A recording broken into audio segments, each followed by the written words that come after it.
Un caso clinico unico che i medici in Italia studiano solo sui manuali, quello capitato ai dottori del pronto soccorso dell'oculistica dell'ospedale di Campo San Piero e che ha coinvolto con un apporto determinante anche il laboratorio di analisi dell'USL 6. Il paziente in questione, che alla fine è stato curato con successo, è un uomo originario del Camerun affetto dall'oiasi, un'infezione provocata da un verme parassita dell'uomo chiamato Loa Loa, limitato alla zona delle foreste pluviali dell'Africa occidentale e centrale.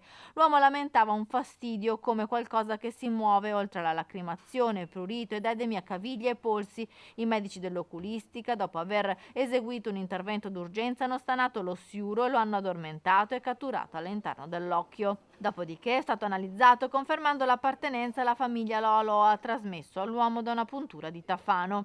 Le analisi del sangue hanno confermato poi tracce di vermi nel corpo dell'uomo che da 9 anni non rientrava nel suo paese e dunque si è dimostrato essere il caso più longevo di loiasi, un caso più unico che raro nelle nostre latitudini. La cura di questo paziente ha permesso alla squadra di medici Campo San Pieresi di aggiudicarsi il primo premio al 56° congresso nazionale della Società Italiana di Biochimica Clinica e Biologia Molecolare Clinica.